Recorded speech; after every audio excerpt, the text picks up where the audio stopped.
Astaghfirullah. Bismillahirrahmanirrahim. Assalamualaikum warahmatullahi wabarakatuh. Alhamdulillah wassalatu wassalamu ala Rasulillah wa ala alihi wa sahbihi wa mawalah wa la hawla wa la quwata illa billahi wa ba'd. Baik, kita lanjutkan kajian kita, masih membahas kitab 175 Jalan Menuju Surga, dan kita sudah masuk pada poin ke 39 halaman 89 tentang harta-harta dari simpanan surga. Baik, kita akan baca lalu kita jelaskan. Sebuah hadis yang dikeluarkan Imam Bukhari dan Muslim, an Abi Musa al-Ash'ari radhiyallahu anhu qala qala li Rasulullah sallallahu alaihi wasallam, ya Abdullah ibn Qais, qultu labbaika ya Rasulullah, qala ala adulluka ala kalimatin min kunuzil jannah, qultu bala ya Rasulullah, fadhaka abi wa ummi, qala la hawla wala quwwata illa billahi. Dari Abu Musa al-Ash'ari, dan Abu Musa al-Ash'ari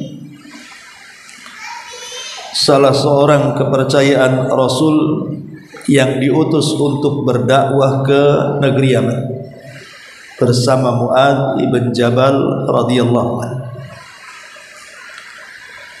Dan kabilahnya Al-Ash'ari itu dikenal sebagai kabilah yang sangat memperhatikan bacaan Al-Quran. Sampai-sampai Nabi SAW kalau sedang membariskan pasukan di malam hari, walaupun di tengah kegelapan, Rasul tahu di sini letak orang-orang Ash'ari sedang duduk-duduk atau sedang beristirahat. Kenapa? Karena kebiasaan mereka yang tidak lepas membaca Quran. Jadi Rasul tahu, oh, di sini orang-orang Ash'ari karena mereka suka membaca Quran. Makanya Abu Musa al-Ash'ari sendiri adalah orang yang suara Al-Qur'annya sangat dikagumi Nabi sallallahu alaihi wasallam. Sampai satu malam Nabi sallallahu alaihi wasallam pernah mendengar suara Al-Qur'an Abu Musa al-Ash'ari, sehingga Rasul tertegun sampai mendekati subuh, menikmati senandung Quran yang dilanggamkan oleh Abu Musa al-Ash'ari radhiyallahu anhu. Dan ketika dia berdakwah bersama Mu'adz ke Yaman berhasil. Padahal sebelumnya ada juga sahabat yang diutus tapi kurang berhasil. Seperti Ali radhiyallahu anhu juga pernah diutus ke Yaman, tapi sambutannya kurang. Setelah Mu'adz dan Abi Musa al-Ash'ari diutus, baru kemudian menyebarlah Islam di negeri Yaman. Nah, Abi Musa al-Ash'ari radhiyallahu anhu, beliau berkata, Rasulullah sallallahu alaihi wasallam berkata kepada, wahai Abdullah ibn Qais. Aku menjawab, aku penuhi panggilan wahai Rasul. Kemudian beliau sallallahu alaihi wasallam bertanya, maukah kamu aku tunjukkan kepada satu kalimat yang kalimat ini termasuk harta dari harta-harta simpanan surga. Jadi kalimat ini bukan kalimat biasa, tapi ini kalimat yang di dalamnya dipenuhi dengan harta benda yang disimpan di surga. Aku menjawab, tentu wahai Rasul, demi ibuku dan ayahku saya sangat senang. Maka Nabi SAW kemudian berkata, ucapkanlah la haula wa la quwata illa billah. Tidak ada daya dan kekuatan kecuali atas pertolongan Allah Azza wa Jalla. Itulah kalimat yang oleh Rasul dikatakan kanzun min kunuzil jannah, simpanan dari simpanan-simpanan surga. Kemudian riwayat yang kedua, an Qais bin Sa'd bin Ubadah anna Rasulullah sallallahu alaihi wasallam qala lahu ala adulluka ala babin min abwabil jannati. Qultu bala ya Rasulullah. Qala la haula wa la quwwata illa billahi.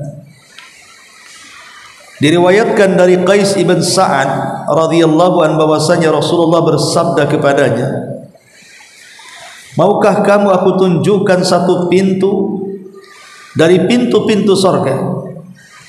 Aku menjawab, tentu wahai Rasul.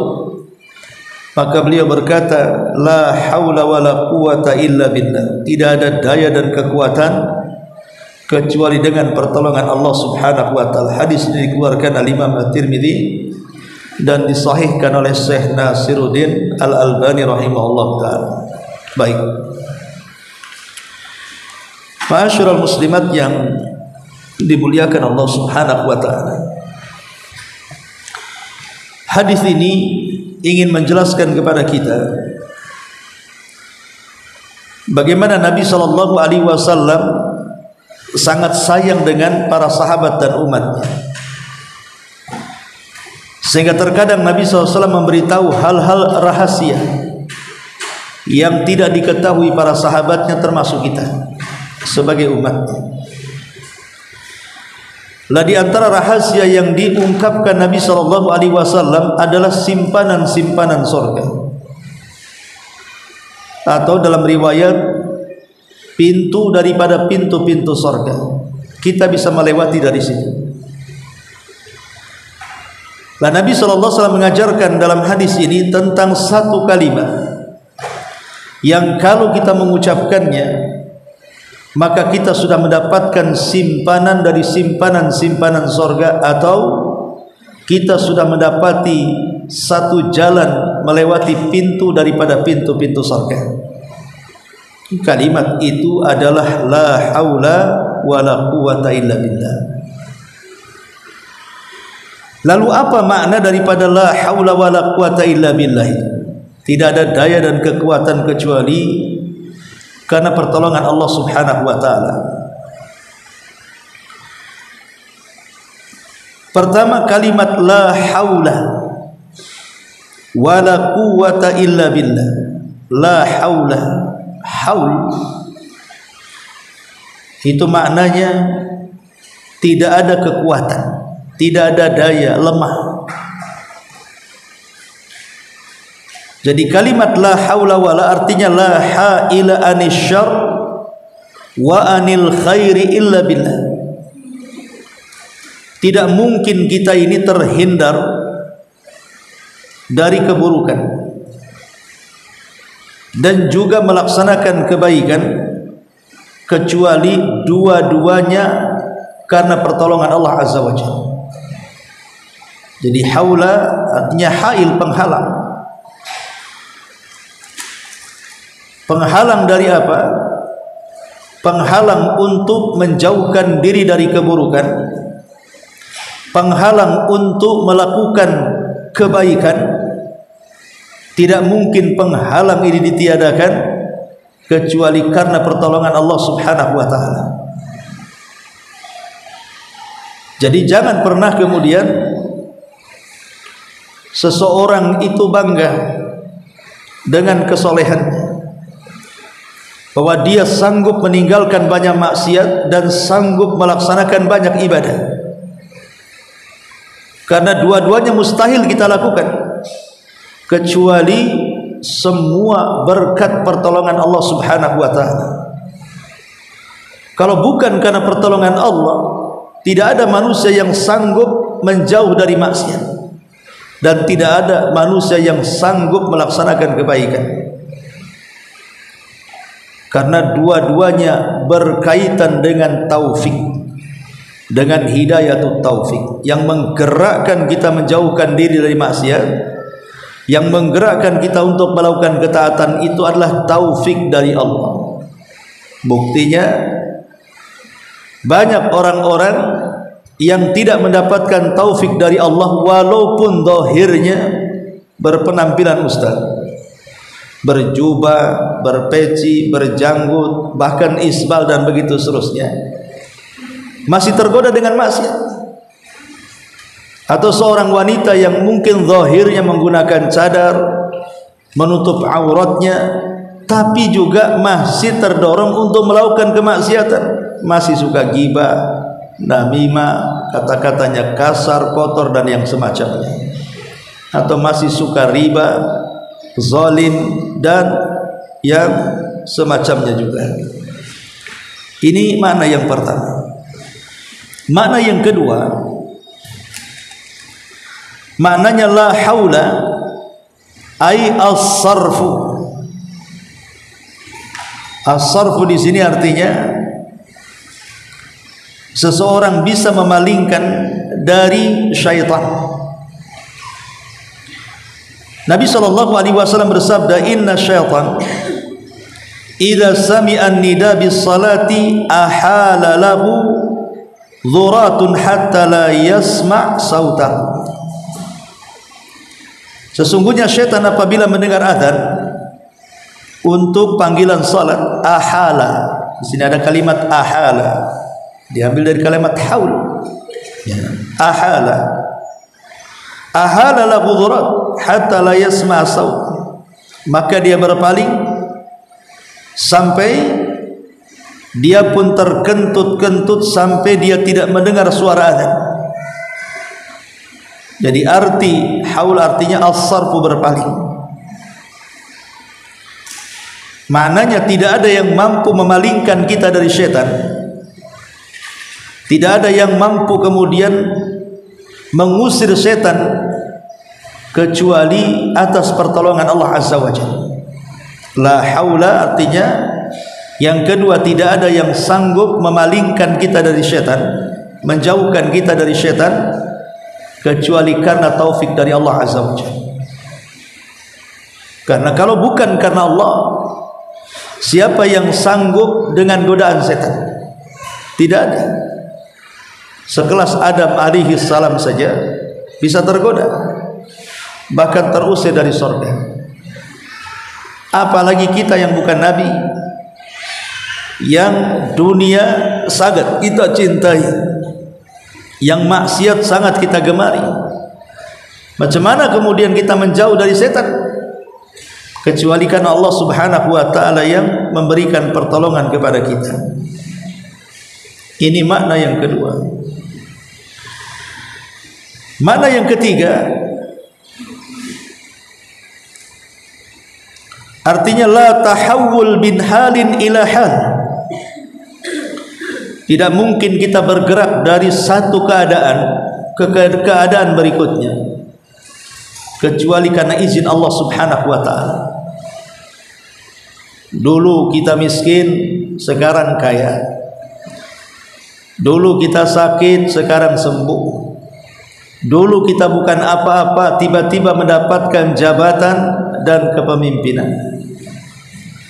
Dulu kita terjerumus kepada kemaksiatan, sekarang sudah dapat hidayah. Jadi tidak ada yang merubah dari satu keadaan ke keadaan berikutnya, baik ke keadaan yang lebih baik atau ke keadaan yang tidak lebih baik. Itu semua karena izin dan taufik dari Allah Subhanahu wa ta'ala. Jadi jangan sampai kemudian kita menyombongkan diri, Memang dulu saya miskin, sekarang kaya. Wajar karena saya ini cerdas. Saya sekolah tinggi, titel saya tidak seperti orang lain. Saya sudah S1, S2, doktor, bahkan profesor. Tidak. Yang merubah kehidupan Anda bukan kecerdasan. Sebab kalau seandainya itu yang diklaim, maka apa bedanya Anda dengan Qarun? Di mana Qarun mengklaim bahwa kekayaannya karena kecerdasannya. Kata Qarun, innama utituhu ala ilmin indi. Sesungguhnya kekayaan diraih ini karena kepiawaianku, kecerdasanku, kehebatanku. Karena aku yang ingin jadi kaya, karena penemuanku, dan begitu seterusnya, karena risetku, macam-macam istilahnya. Ingat bahwa yang merubah dari satu kondisi ke kondisi berikutnya hanyalah Allah Subhanahu wa ta'ala, bukan kita, bukan pula kecerdasan kita. Ini juga diantara makna la haula.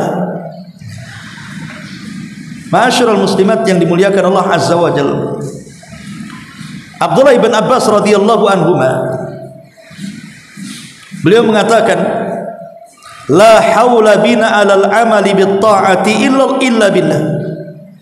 Tidak ada yang sanggup menggerakkan kita untuk melakukan amal ketaatan kecuali karena Allah Subhanahu wa ta'ala. Seperti yang di awal saya jelaskan, ibu bergerak dari rumah ke tempat pengajian di sini, atau datang waktu sholat bergerak ibu melaksanakan sholat, atau mungkin ada walimah karena undangan walimah wajib, akhirnya tergerak untuk datang ke walimah, atau terpanggil untuk melaksanakan haji dan umrah.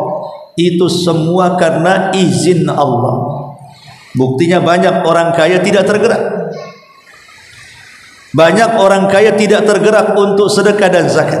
Banyak orang kaya tidak tergerak untuk umrah dan haji. Banyak orang kaya yang tidak tergerak untuk membantu sesamanya. Kenapa? Karena Allah tidak berikan taufik, izin kepadanya. Dia harus terus mencari hidayah. Ma'asyiral muslimat yang dimuliakan Allah Azza wa Jalla. Kemudian juga makna la haula wala adalah la haula fi daf'i syarri wala quwata fi tahsilil khairi illa billah. Kalau haula itu berkenaan dengan keburukan, kalau quwata itu berkenaan dengan kebaikan. Jadi la haula, tidak ada daya, maksudnya mencegah keburukan. Wala quwata, tidak ada kekuatan, artinya menjalankan kebaikan. Kecuali dua-duanya atas dasar taufik dari Allah Subhanahu wa ta'ala. Jadi la haula artinya kita tidak sanggup mencegah adanya keburukan. Baik keburukan itu kita yang melakukannya, atau keburukan itu orang yang melakukannya. Orang datang hasad dengan kita, menyebar penyakit mata, atau ada orang yang tukang sihir hendak menyihir kita, atau ada orang yang zalim mengutus orang untuk menyakiti kita, memukul bahkan membunuh kita, atau mengutus orang untuk menggibah kita, dan begitu seterusnya. Kita tidak bisa mencegah keburukan-keburukan ini. Kalau memang Allah Subhanahu wa ta'ala takdirkan sihir dihantar, pasti kena kita sihir.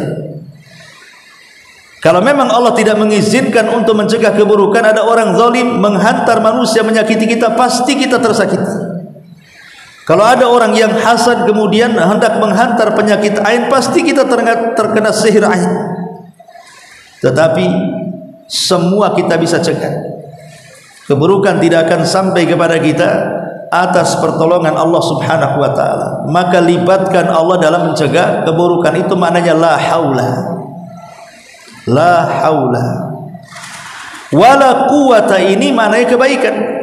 Maksudnya tidak ada kekuatan yang mendorong kita untuk salat, puasa, zakat, hadir di majelis ilmu, berzikir, baca Quran, silaturahim, apapun kebaikannya sebutkan, kecuali yang mendorong itu semua adalah taufik dan pertolongan Allah Azza wa Jalla. Makanya kalau seandainya seseorang, ibu terkena ancam orang akan kusihir engkau, maka perbanyak kalimat la haula wala quwata illa billah. Ada orang yang mengancam, awas saja, saya akan kirim orang seobrak-abrik rumahmu, saya akan buat kau lumpuh. Perbaca la haula wala quwata illa billah. Pokoknya ancaman-ancaman dari luar yang hendak mengancam fisik dan jiwa dan harta serta keluarga kita, kalau memang sudah nampak ada ancaman, perbanyak kalimat ini, gitu maksudnya. Karena memang tidak ada yang bisa mencegah itu semua kecuali Allah Subhanahu wa ta'ala. Atau mungkin karena kita malas, ibu malas ibadah, malas sekali ibadah itu. Kenapa coba malas ibadah? Karena taufik lagi lemah. Makanya untuk mendorong kekuatan supaya kita lebih giat beribadah, berbanyak kalimat ini. La haula wala quwata illa billah. Ma'asyiral muslimat yang dimuliakan Allah Subhanahu wa ta'ala,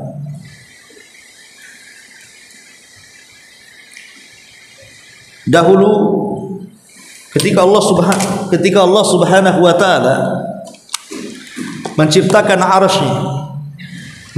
arasy-Nya, kita tahu bahwa arasy ini adalah makhluk yang paling besar dan yang pertama kali Allah ciptakan. Besaran arasy ini ibaratnya cincin di tengah padang pasir. Cincin itu kursinya, cincin itu langitnya, cincin itu buminya, cincin itu galaksinya. Lah, padang pasir itu arasy-Nya. Artinya bandingannya seperti itu. Karena itu makhluk Allah yang paling besar. Dia merupakan kubah dari alam semesta. Lah ketika Allah Subhanahu wa ta'ala menciptakan arasy, Allah juga menciptakan 8 para malaikat yang akan memikul arasy. Kemudian Allah Subhanahu wa ta'ala mengatakan kepada 8 malaikat ini, wa yahmiluna arsya rabbika fawqahum yawma idzin tsamaniyah. Dan yang memikul arsy Allah pada hari itu 8 para malaikat, kata Allah. Lah 8 malaikat ini saat diperintah oleh Allah Subhanahu wa ta'ala, pikul arsy, malaikat melihat begitu besar arasy-Nya, langsung ciut dan mengatakan, ya Rabb, ini makhluk sebesar ini, macam mana kami akan kuat memikulnya? Jadi mereka sudah pesimis dulu, sudah nggak kuat, tidak mungkin kami pikul walaupun kita 8 malaikat.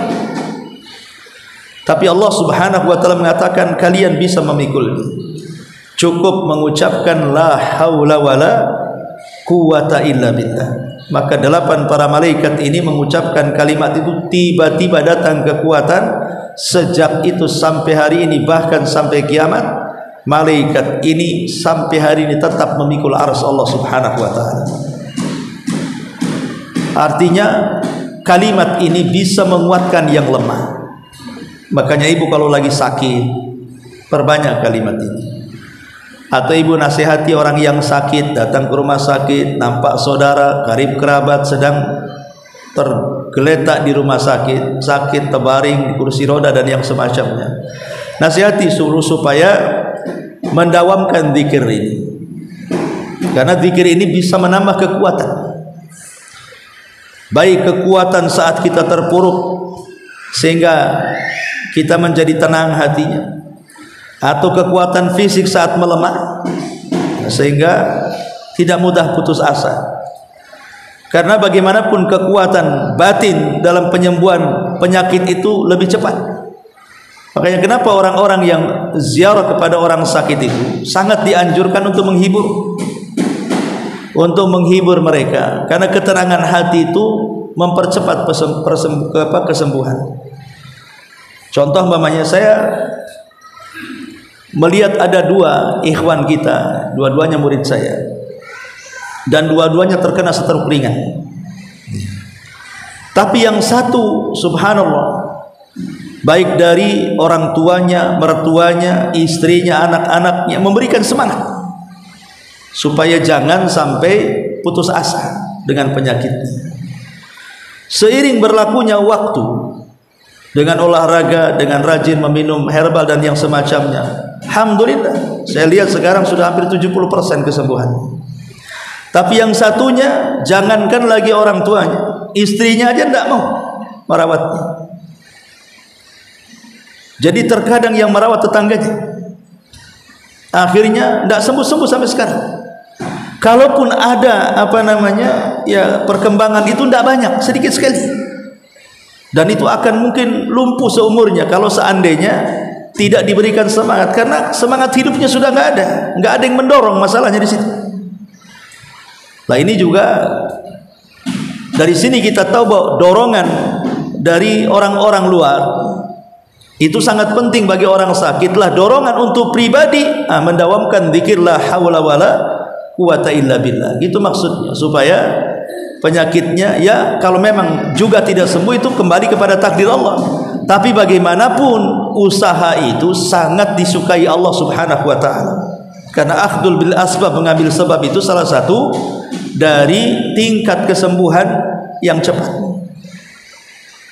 Dan kalimat la haula wala ini bisa meneguhkan hati yang rapuh, yang tadi sudah putus asa, udahlah, sudah banyak yang direpotkan, akhirnya berpikir mati lebih baik. Itu kan lemah namanya ya.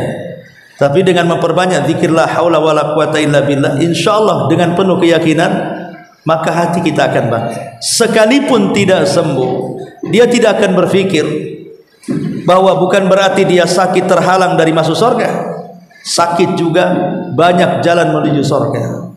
Minimalnya dengan kuat hati ibadah tidak terputus.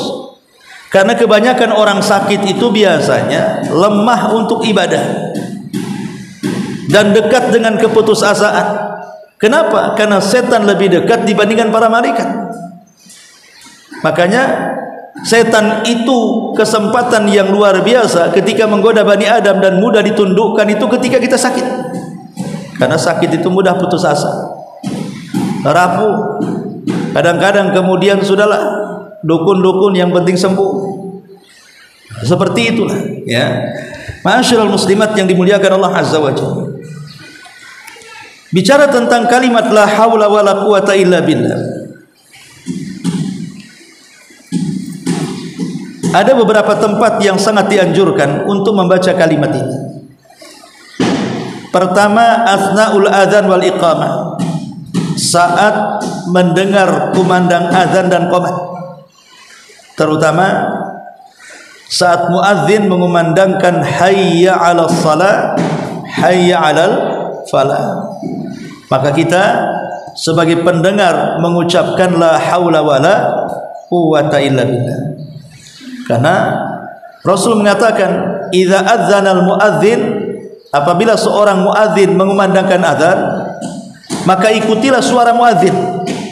Kalau muadzin mengatakan Allahu Akbar, kita katakan Allahu Akbar. Kalau muadzin mengatakan asyhadu an la ilaha illallah, kita katakan asyhadu an la ilaha illallah. Kalau muadzin mengatakan asyhadu anna Muhammadar Rasul, kita katakan asyhadu anna Muhammadar Rasul, kecuali hayya 'alas shalah dan hayya 'alal falah. Jangan diikuti lafadznya, tapi katakan la haula wala quwata illa billah. Kenapa? Karena hayya 'alas shalah, mari kita salat. Siapa yang menggerakkan kita salat? Kan ini panggilan untuk salat nih masalahnya. Hayya 'alas shalah, mari kita salat. Tidak ada yang bisa menggerakkan untuk salat kecuali Allah. Makanya kita dituntut mengucapkan kalimat ini supaya jiwa kita kuat dan bangkit akhirnya melaksanakan salat. Karena tidak mungkin kita melaksanakan salat kecuali taufik dari Allah. Hayya 'alal falah, mari kita menang, sukses dalam ibadah. Siapa yang bisa menyukseskan dalam ibadah, menang dalam ibadah melawan setan? Allah Subhanahu wa taala. Makanya dua kalimat ini, hayya 'alas shalah dan hayya 'alal falah, kita disuruh membaca la haula wala quwata illa, supaya quwata illa billah, supaya kita bangkit dari kelemahan menjadi kekuatan dan bergerak untuk melaksanakan salat. Ini yang pertama. Yang kedua, duburu kulli salatin, duburu kulli salatin, setiap selesai melaksanakan salat wajib. Dijelaskan dari hadis Abi Zubair, kana Ibnu Zubair yaqul fi duburi kulli salatin hina yusallim. Adalah Ibnu Zubair mengatakan di akhir salat, sebelum dia hina yusallim, ketika dia salam, sebelum salam, artinya dibaca sebelum salam. La ilaha illallah wahdahu la syarikalah. Ada yang mengartikan setelah salam, ada yang mengatakan sebelum salam ya. Kalimat dubur itu artinya sebelum atau setelah salam. La ilaha illallah wahdahu la syarikalah lahul mulku wa lahul hamdu wa huwa ala kulli syai'in qadir la haula wa la quwwata illa billah. Jadi kita dituntut membaca ini, dan yang kuat wallahu alam setelah salam. Jadi bagian daripada wirid atau zikir setelah salat. Kenapa kita dituntut membaca kalimat la haula wala quwata illa billah setelah salat? Supaya kita berhasil dalam salat kita, diterima oleh Allah Subhanahu wa taala dengan salat kita. Karena tidak mungkin salat diterima kecuali karena taufik dari Allah Subhanahu wa taala. Kemudian yang nomor 3, indal khuruji minal manzil, ketika keluar dari rumah, jadikan doa kalimat la haula wala ini saat keluar dari rumah. Anas bin Malik radhiyallahu anhu meriwayatkan sebuah hadis, Nabi mengatakan idza kharaja ar-rajulu min baitihi faqala bismillah tawakkaltu 'ala Allah la haula wala quwwata illa billah. Apabila seseorang keluar dari rumahnya, kemudian dia mengatakan bismillah dengan menyebut nama Allah, aku serahkan urusanku kepada Allah, tidak ada daya dan kekuatan kecuali milik Allah, maka akan dikatakan kepada orang ini hudita wa kufita wa wukita fatanahalahu syayatin, maka engkau sudah diberikan hidayah, engkau sudah dicukupi, engkau akan dijaga dan setan tidak akan mendekati. Lihat di sini kalimat la haula wala quwata illa billah bisa memalingkan setan dari kita. Bahkan setan tidak akan bisa mengganggu kita. Bayangkan Bu, ketika ibu ini keluar rumah, kemudian ke pasar, belanjalah yang sederhana saja contoh. Godaan-godaan pasar itu kan macam-macam kan Bu. Godaan pasar ini macam-macam, karena pasar itu kan tempat perangnya syaitan dengan kita manusia. Setiap kemaksiatan ada di pasar. Sebutkan kemaksiatan yang tidak ada di pasar, semua lengkap ada di pasar. Dari syirik sampai kepada dosa kecil, ada semua di pasar. Makanya kalau ibu keluar rumah tidak membaca doa ini, boleh jadi sampai di pasar ibu ikut terlibat peperangan bersama setan. Akhirnya berdusta, ngelabui pedagang. Bu, terong berapa sekilo? 30.000. Apa di sana aja 10, padahal nggak ke sana. Supaya ngedonkan pedagang kan begitu ya. Itu kan dusta Bu, nggak boleh. Masuklah dalam perangkap setan di sini akhirnya. Jujur sajalah, kalau ibu mau beli, kalau enggak usah kemudian ibu berbohong. Begitu juga kalau ibu jadi pedagang juga gitu. Ini udah murah, cobalah keliling-keliling. Orang dia suruh keliling, pas keliling betul-betul lebih murah kan? Itu kan siasat dia saja. Ya bilang saja ini 30 ya, diskon sedikit lah, kalau mau ya beli, enggak ya sudah kan begitu. Tawakal saja kepada Allah. Ngapain harus berdusta? Lah itulah kenapa fungsinya ketika keluar rumah itu membaca la haula wala quwata illa billah, supaya kita tidak masuk dalam peperangan setan di dalam pasar, baik ibu selaku pedagang atau pembeli, atau selama di jalan. Ya namanya jalan itu, jalan raya kan banyak fitnah di situ. Jadi intinya dibaca ketika keluar rumah. Kemudian yang keempat, indan naum, ketika sebelum tidur. Nabi mengatakan dalam hadis Abu Hurairah radhiyallahu an yang dikeluarkan Imam Ibnu Hibban, man qala hina ya'wi ila firasihi la ilaha illallah wahdahu la syarika lahul mulku wa lahul hamdu wa huwa ala kulli syai'in qadir la haula wala quwata illa billah. Subhanallah walhamdulillah wa la ilaha illallah Allahu akbar. Ghafarallahu dzunubahu aw khatayahu wa in kana mithla zabadil bahri. Siapa yang mengatakan ketika menuju pembaringan la ilaha illallah wahdahu la syarikalah, tidak ada sesembahan yang berhak disembah kecuali Allah semata, tidak ada sekutu baginya, Lahul mulku wa lahul hamdu wa huwa ala kulli syai'in qadir. Baginya kerajaan, baginya pujian, dan Allah atas segala sesuatu maha mampu. La haula wa la quwata illa billah. Di sini tidak ada daya dan kekuatan kecuali milik Allah. Kemudian tambah dengan subhanallah, maha suci Allah, walhamdulillah, segala puji bagi Allah, wala ilaha illallah, tidak ada sembahan yang berhak disembah kecuali Allah, wallahu akbar, dan Allah yang maha besar. Allah akan mengampuni dosa-dosanya walaupun dosa ibu sebesar atau sebanyak buih yang ada di lautan. Jadi bacalah doa ini karena ada kandungan la haula wala quwata illa billah, supaya ibu tidak mimpi buruk, ya, supaya tidak dikuasai setan saat tidur, dan begitu seterusnya. Karena bagaimanapun setiap kita, saya, ibu atau yang lainnya, sebelum tidur setan akan mengintai kita untuk mengikat tengkuk belakang kita. Ketika betul-betul tidur, betul-betul setan bawa tali, kemudian diikatlah tengkuk kita 3 ikatan, kemudian ditiup-tiup dan dimantra-mantrai, tidurlah, tidurlah, malam masih panjang, padahal sudah subuh. Jadi kita ini setiap tidur pasti dikuasai setan. Tapi orang yang berdoa sebelum tidur, apalagi membaca doa ini yang ada kandungan la haula wala quwata illa billah, maka insyaallah boleh jadi mungkin kita terbangun di waktu ketika para malaikat turun.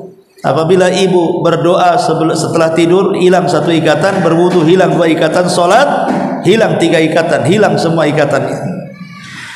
Kemudian yang kelima,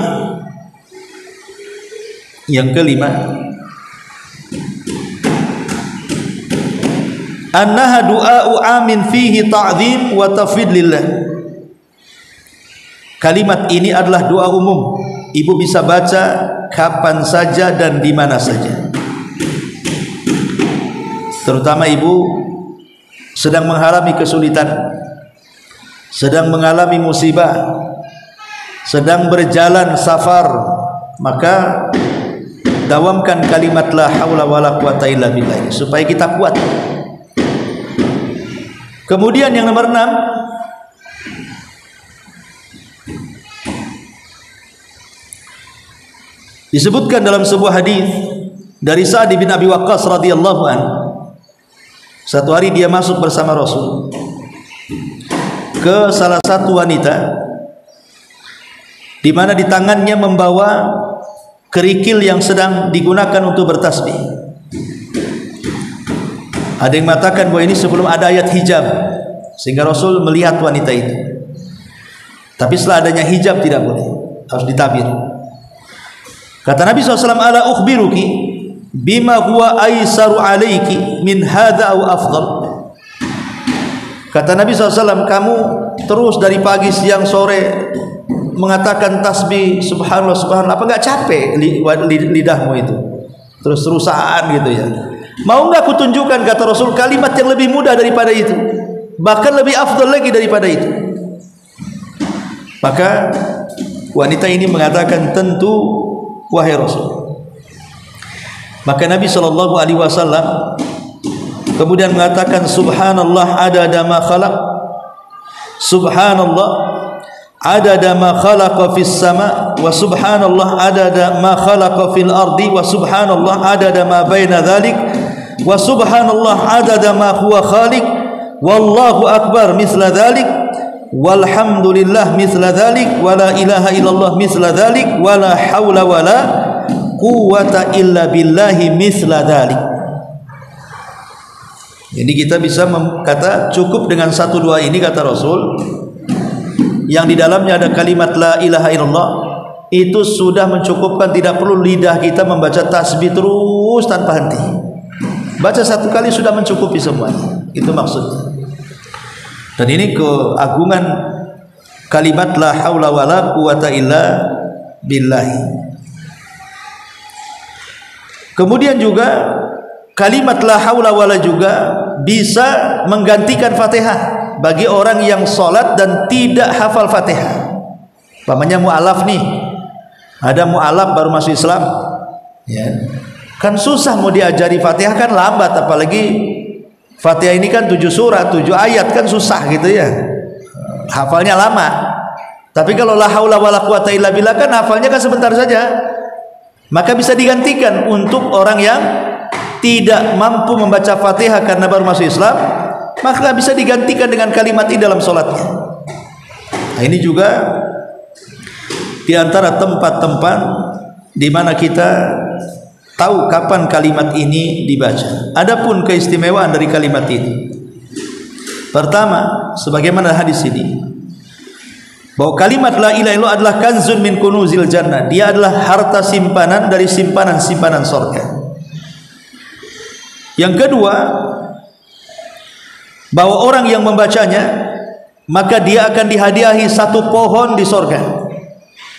Satu pohon di surga. Ibu baca la haula wala quwata illa billah, Allah tanam satu pohon di surga.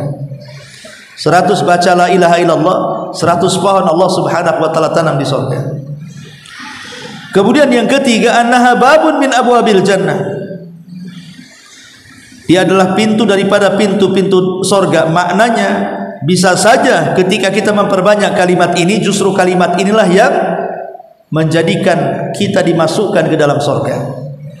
Ini yang ketiga. Yang keempat, annaha tukaffiru dzambu qailiha. Kalimat ini bisa menghapuskan doa yang mengucapkannya. Doa yang mengucapkannya bisa terhapuskan dengan kalimat ini. Dan ada kesalahan dalam penggunaan kalimat ini. Terkadang kalau ada orang kena musibah, banyak kematian, ya, mendahulukan kalimat ini. Bukan, yang didahulukan kalimat kalau terkena musibah adalah istirja, inna lillahi wa inna ilaihi raji'un. Ibu umpamanya yang qadarullah lah jatuh, motornya jatuh umpamanya kan, jangan baca la haula wala quwata illa billah, tapi inna lillahi wa inna ilaihi raji'un. Ada mendengar kemalangan saudara kita atau kematian kerabat kita, janganlah haula wala quwata illa billah, inna lillahi wa inna ilaihi raji'un. Wallahu alam. Ini diantara keterangan dari harta simpanan surga. Baik, sampai di sini. Kalau ada yang bertanya silakan.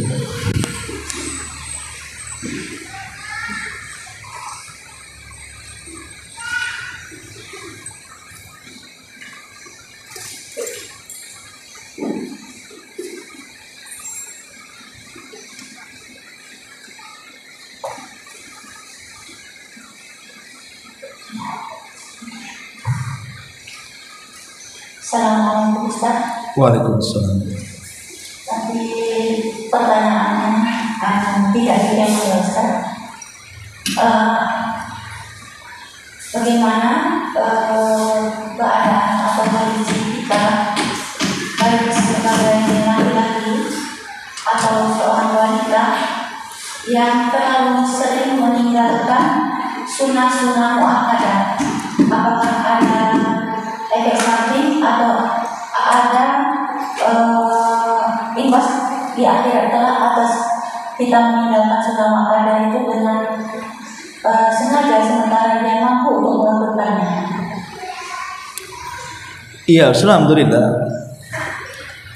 Tentu meninggalkan ibadah walaupun sunnah pasti ada pengaruh. Sebagaimana orang yang rajin melaksanakan ibadah pasti ada pengaruh. Dua-duanya ada pengaruh. Orang yang rajin melaksanakan ibadah pasti akan ada pengaruh baik. Kenapa? Karena saat itu iman kita naik.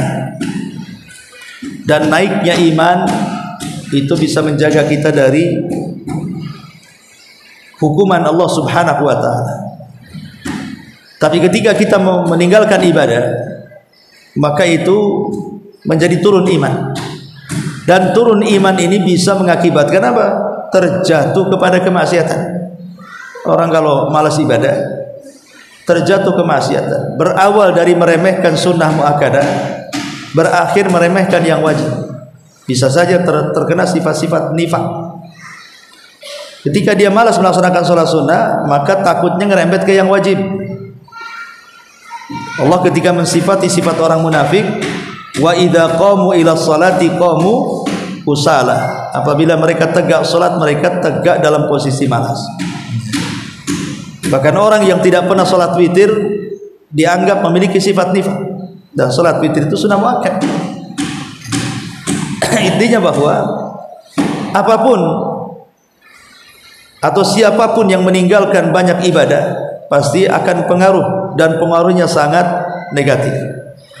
Tapi kalau kita rajin ibadah, apalagi yang wajib ditambah yang sunnah, maka pasti Allah akan membimbing kita. Makanya dalam hadis qudsi, wa may yazalu 'abdi yataqarrabu ilayya bin nawafil, ketika seorang hamba terus menerus mendekatkan diri kepadaku dengan sunnah-sunnahku, hatta uhibbahu, sampai aku jatuh cinta dengan dia.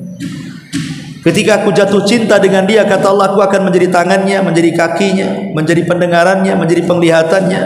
Apabila dia meminta pasti kuberi, apabila dia istiadah pasti kulindungi.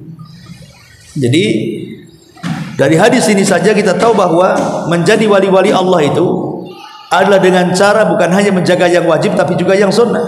Tapi kalau kita mulai meninggalkan yang sunnah, maka akan jauh dari wali-wali Allah Subhanahu wa ta'ala. Wallahu a'lam.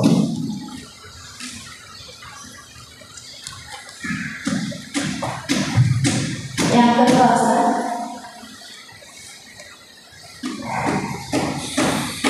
ya.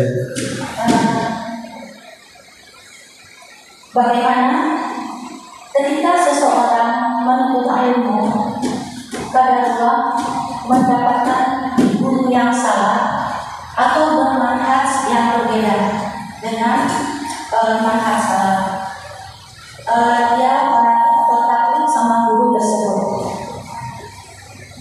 Kedua, ketika keadaan berpisah antara guru dan murid, guru tersebut sempat bertobat kepada Allah Subhanahu wa ta'ala, dan dia mempelajari sunnah-sunnah yang semestinya yang dia ketahui. Terus bagaimana keadaan di akhir, Ustaz? Ketika kadang-kadang juga si murid itu meninggal dan dia tidak sempat mencari ilmu yang lain, bagaimana perkataan dia atau jawaban dia kepada Allah Subhanahu wa ta'ala ketika masa hidup dia belajar dengan guru yang salah tersebut? Pasti dia akan menjawab kepada Allah, itu yang kutakutan dari guruku. Apakah guru tersebut kena imbas dari kebodohan yang masa lalu, Ustaz? Iya, alhamdulillah. Rasul mengatakan, kullukum ra'in wa kullukum mas'ul an ra'iyati. Setiap kalian adalah pemimpin. Baik itu ustadz memimpin santri-santrinya, baik kepala rumah tangga memimpin keluarganya, baik seorang ibu memimpin anak-anaknya, dan begitu seterusnya. Semua kita ini pemimpin. Saya ibu dan siapapun. Dan kepemimpinan kita akan ditanya. Kalau kepemimpinan kita buruk, ya jelas akibatnya buruk. Kalau kepemimpinan kita baik, ya jelas akan menuai kebaikan. Kalau dulu kita sempat tersesat, kemudian kita berusaha untuk menyebarkan kesesatan dan akhirnya tobat, maka kita harus berusaha untuk bertobat, mengiklankan kepada orang bahwa saya sudah berobat.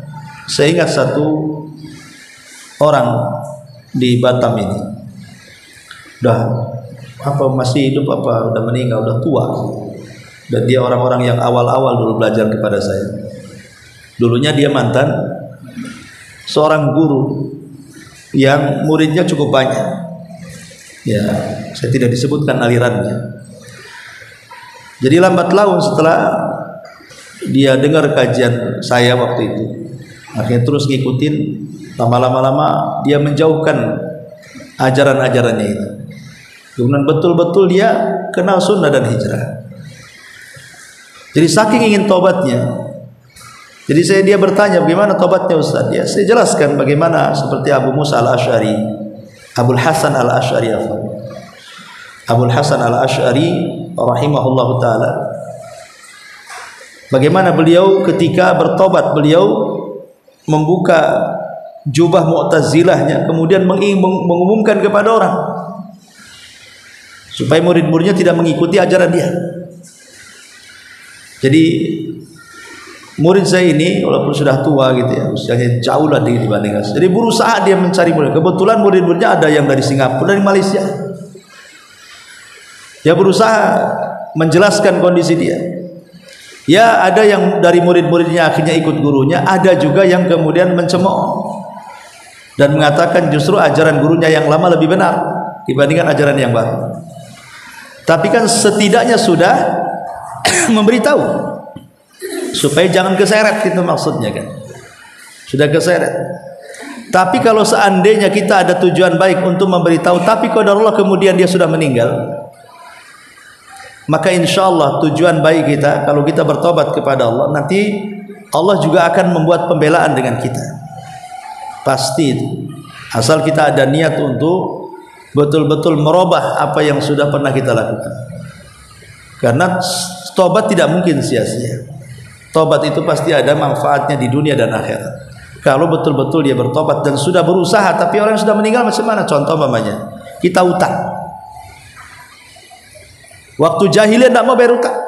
Setelah ngaji baru ingat, aku nih punya utang. Rupanya orangnya sudah hilang, bahkan sudah meninggal pula orangnya.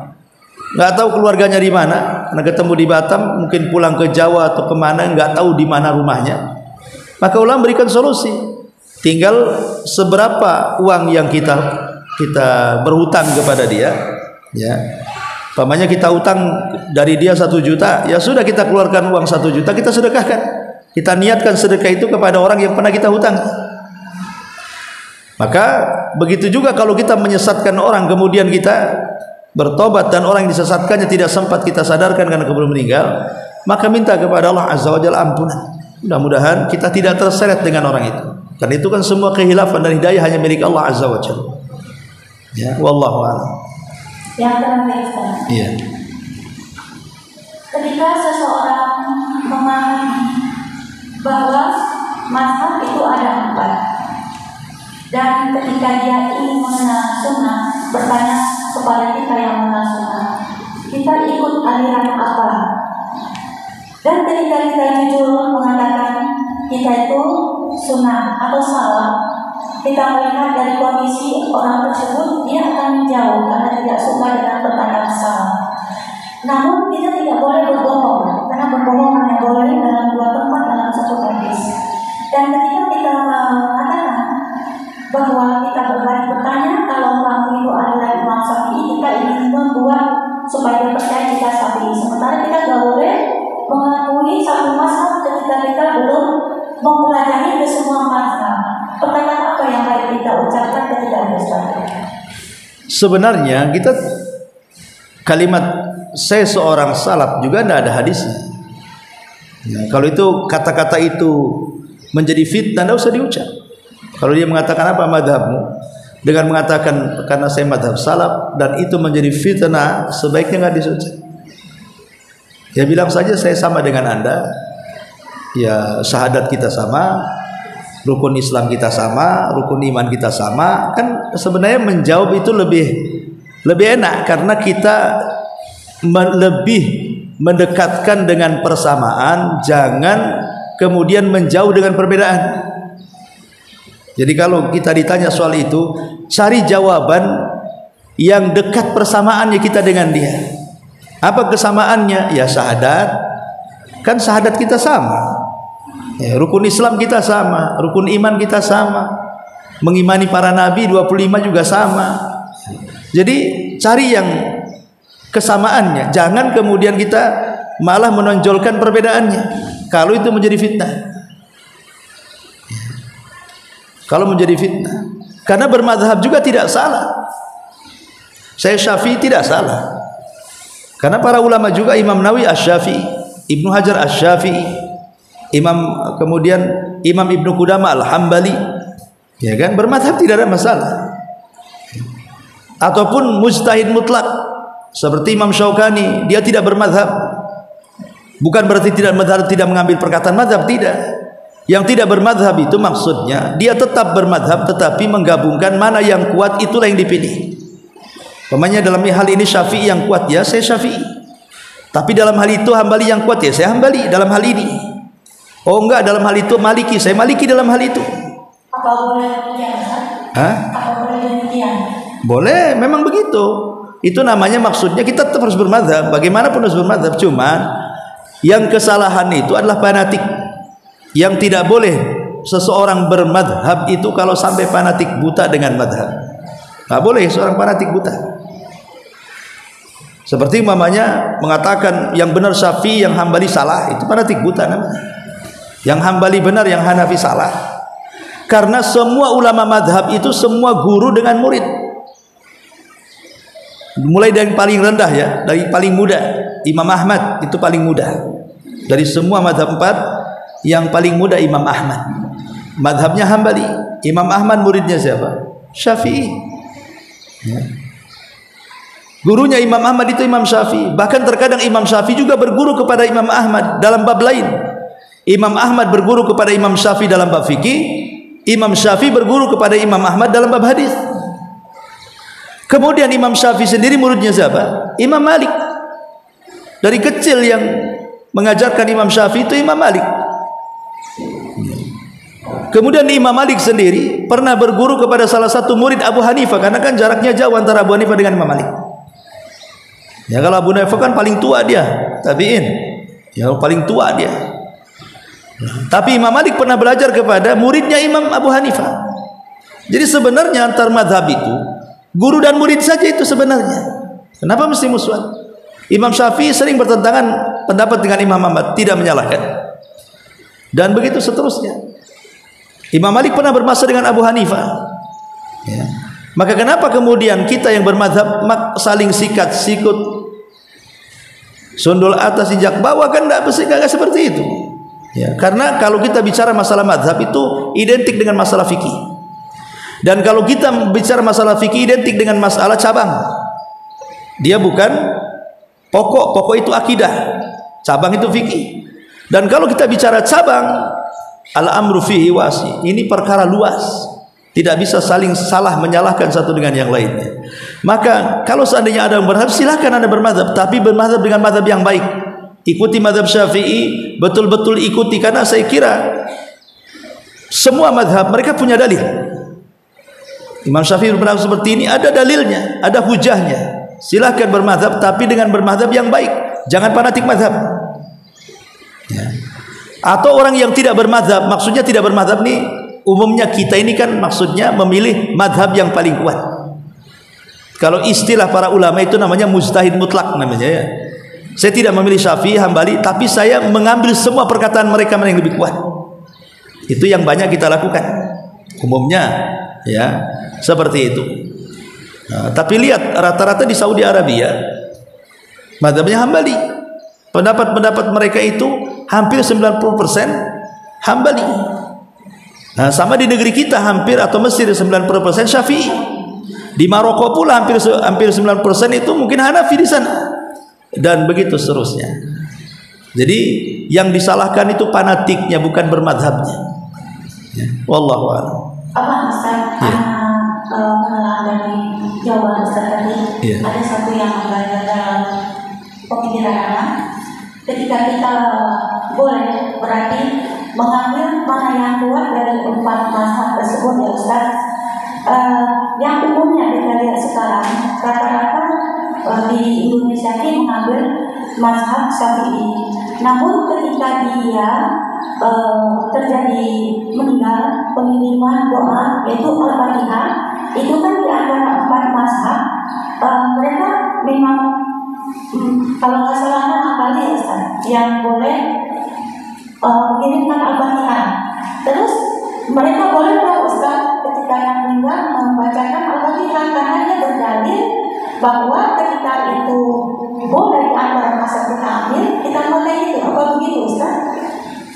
Ya tidak, kalau kita sih mengambil yang kuat, tidak semua. Enggak, yang katanya bukan kita, umumnya orang yang. Ya kalau itu kembali kepada orang yang melakukannya, jangan tanya ke saya.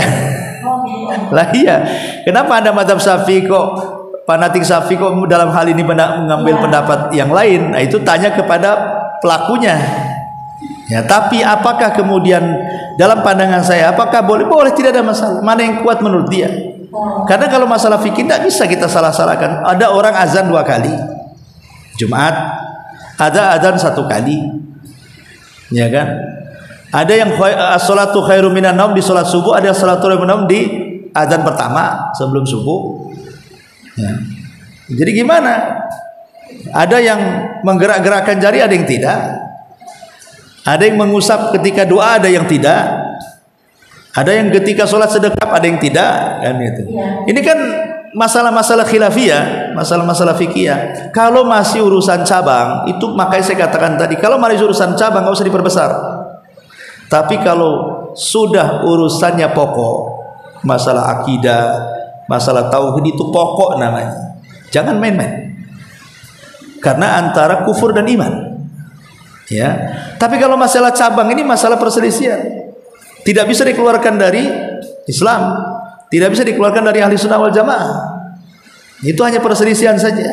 Lah kesalahan, kenapa banyak permusuhan itu? Ya tadi berawal dari fanatik, akhirnya menyalahkan karena dahulu fanatik mazhab ini sampai perang, sampai terjadi bunuh-bunuhan, bahkan mengharamkan tidak boleh wanita Syafi'i nikah dengan laki-laki Hambali. Sampai seperti itu dulu itu. Sampai terjadi peperangan gara-gara beda mazhab, sampai berani memalsukan hadis untuk membela mazhabnya. Karena dahulu ada seorang Hanafi berdebat dengan seorang Syafi'i, kalah si Hanafi ini yang ikut mazhab Abu Hanifah. Akhirnya mengolok-olok siapa? Mazhab Syafi'i dan mengatakan, aku mendengar Nabi SAW mengatakan akan datang di akhir zaman seorang laki-laki yang namanya Muhammad ibn Idris, dia lebih kejam dibandingkan iblis. Muhammad ibn Idris itu Imam Syafi'i, masa kemudian dikatakan lebih kejam daripada iblis? Ya kan? Akhirnya dalam mazhab Syafi'i juga mereka membela diri, membuat juga hadis palsu, kemudian menentang siapa? Mazhab Hanafi, mengolok-olok mazhab Hanafi. Begitu juga Hambali. Bahkan sampai ada yang mengatakan Rasul bersabda, fawasiyati li ummati an yatahambalu. Ada wasiat dari Nabi agar kalian bermazhab Hambali. Yang bermazhab Maliki enggak terima juga, buat hadis palsu juga. Laula Malik lakana dinu halik. Kalau enggak ada Imam Malik hancur agama ini. Nah, ini akhirnya apa? Masing-masing membela agamanya, membela mazhabnya kan, bukan membela Islam, tapi membela mazhab. Itulah karena fanatik. Akhirnya rela bermusuhan. Lah, fanatik ini dilarang dalam Islam. Boleh kita bermadzhab, jangan fanatik. Dan kita tidak boleh menyalahkan orang yang bermadzhab. Wallahu a'lam. Iya enggak apa-apa, banyak pendapat. Iya. Terima kasih mengganggu Ustaz. Iya. Di antara Imam Ahmad, mereka berkata, jika ada keraguan atau tidak ada sunnah dariku, maka ambil kepada sunnah Rasulullah SAW. Sepanjang yang anak pribadi orang-orang yang lain, Ustaz, belum pernah mendapatkan satu hadis mengatakan boleh mengirimkan Al-Fatihah. Sementara dari imam yang empat itu, dia membawakan hadis membolehkan mengirimkan Al-Fatihah. Itu maksudnya dari mana? Sebenarnya gini harus dipahami. Pertanyaannya bukan masalah Al-Fatihah atau di luar Al-Fatihah. Pokok masalahnya, boleh enggak mengirim bacaan Quran kepada orang mati? Bukan terkhusus Al-Fatihah. Bukan khusus ya. Ya, pembahasannya. Fatihah itu kan salah satu surat dan juga ayat bagian daripada Quran. Pertanyaannya, boleh enggak seseorang itu mengirim pahala lewat bacaan, entah Fatihah, entah Yasin, entah surat-surat yang lainnya? Begitu pertanyaannya, bukan diususkan kepada Fatihah. Ya. Cuman umumnya orang baca Fatihah. Kenapa? Karena Fatihah itu adalah surat induk daripada Quran. Makanya orang ngambil yang paling induknya kan. Yang baca Fatihah berarti merangkum semua Quran kan. Kenapa Fatihah? Karena itu induknya di situ. Ya ada juga yang Yasin, karena ada hadis lemah mengatakan Yasin pun termasuk induk daripada Quran. Tapi kan hadis ini lemah. Yang betul adalah Al-Fatihah kan itu. Ya. Nah sekarang itu pertanyaannya, apakah boleh mengirim pahala bacaan Al-Quran kepada orang mati? Terjadi silang pendapat di sini. Ada yang mengatakan boleh, tapi dengan syarat yang dikirim itu pahala bacaan, berarti baca dulu Qurannya. Kalau Fatihah ya baca dulu Fatihahnya. Kalau Al-Baqarah baca dulu Al-Baqarahnya. Kalau Yasin ya baca dulu Yasinnya. Kalau surat yang lain baca dulu suratnya. Setelah baca surat, ya Allah, kalau bacaan tadi saya berpahala, saya ingin kirim. Itu maksudnya. Lah yang seperti ini ulama membolehkan. Ya, karena kita mengirim bacaan. Ya. Karena kalau kita katakan untuk ini kita kirim surat ini, ya surat nggak mungkin dikirim. Yang dikirim itu pahalanya. Masa ngirim surat? Ya, sampai ada orang yang konyol jawabannya, ya kalau seandainya tidak sampai pasti balik katanya. Kalau tak balik ya sampailah kan gitu. Ini gimana ini? Ini kan konyol jawabannya kayak gini nih. Itu bukan jawaban namanya. Nggak ilmiah namanya jawaban kayak gini. Ya. Memang ulama berselisih. Ada yang mengatakan dalam mazhab Syafi'i sendiri, ada yang mengatakan sampai, ada yang mengatakan tidak sampai. Imam Ibnu Katsir mengatakan tidak sampai, tapi imam yang lainnya mengatakan sampai. Ya. Jadi dalam mazhab Syafi'i sendiri memang masalah ini masalah khilafiyah. Cuman kita yang mensikapinya seperti banyak para ulama kita juga. Seperti banyak ulama-ulama Saudi mengatakan, kalaupun memang kaifiyahnya ulama membolehkan mengirim bacaan surat kepada orang mati itu, yang dipertanyakan kaifiyahnya, caranya seperti apa? Ya baca Quran dulu. Setelah baca Quran, ya Allah kalau tadi bacaan saya di mana satu huruf 10 pahala, saya sudah baca satu surat, ya mudah-mudahan ada pahalanya. Kalau memang ada pahalanya saya kirim. Itu maksudnya. Yang dimasalahkan itu kaifiyahnya, bukan seperti yang umumnya kita lihat. Dan itu cuman ini kan masalah khilafiyah, karena bicara soal mengirim pahala kepada orang mati yang disepakati cuma 2, pasti sampai. Yang disepakati cuma 2, bagaimanapun caranya pasti sampai. Pertama doa, yang kedua sedekah. Ini pasti. Adapun yang lainnya khilaf ulama, ada yang mengatakan sampai, ada yang mengatakan tidak. Haji untuk orang mati ada yang mengatakan sampai, ada yang mengatakan tidak. Umrah untuk orang mati ada yang sampai, ada yang mengatakan tidak. Bacaan Quran untuk orang mati ada yang mengatakan sampai, ada yang mengatakan tidak. Puasa untuk orang mati ada yang mengatakan sampai, ada yang mengatakan tidak. Tapi yang jelas disepakati cuma 2, doa dan sedekah. Kalau ingin jelas-jelas sampai, berdoa dan sedekah saja. Itu jelas sampainya. Yang lain jadi khilaf ulama. Tapi tidak perlu dibesar-besarkan, namanya khilaf kan gitu. Ada yang mengatakan sampai, ada yang mengatakan tidak. Tapi kalau tadi terfokus ke Fatihah jadi bingung jadinya. Kenapa mereka milih Fatihah? Kan itu induknya masalahnya. Nah, persoalannya bukan di Fatihahnya, tapi apakah bacaan Quran itu kalau kita sampaikan ke orang mati sampai? Itu maksudnya. Bisa dipahami maksudnya. Oke. Itu berarti bebas apa ada terkait dengan hadis terputus ketika seorang meninggal? Makanya itu ada khilafnya di situ. Khilafnya di situ. Adapun pamannya, kenapa orang pamannya baca Fatihah dikatakan hujahnya dikatakan sampai? Karena kias kepada doa, kias kepada sedekah, ya kan? Makanya jadi khilaf di situ, ada yang mengatakan sampai atau tidak. Ya itu kan tergantung nanti ketika penelitian dalil. Kalau kuat sampai ya sudah lakukan. Kalau yang tak sampai tak perlu dilakukan, kan begitu saja selesai. Dan itu kembali kepada keyakinan masing-masing dan guru masing-masing menjelaskannya. Cuman kalau saya menekankan yang jelas-jelas saja sampainya, gitu maksudnya. Kalau kita mau ngirim pahala sama orang mati, yang jelas-jelas sampainya saja. Doa, sedekah. Cari orang yatim, sedekahkan ini untuk ibu saya meninggal. Cari pesantren, ini saya sedekah untuk ibu saya meninggal. Cari masjid kayak gini nih, masih perlu lagi nih masjid untuk ibu saya. Jelas itu. Ya. Atau berdoa habis sholat atau sepertiga malam. Yang kita berdoa, ya Allah, ampunlah dosa orang tua saya, dan begitu seterusnya. Itu yang jelas-jelas. Yang lain itu menjadi perselisihan ulama. Wallahu a'lam. Subhanaka bihamdika asyhadu an la ilaha illa anta astaghfiruka wa atubu ilaik. Allahu ta'ala alam. Assalamualaikum warahmatullahi wabarakatuh.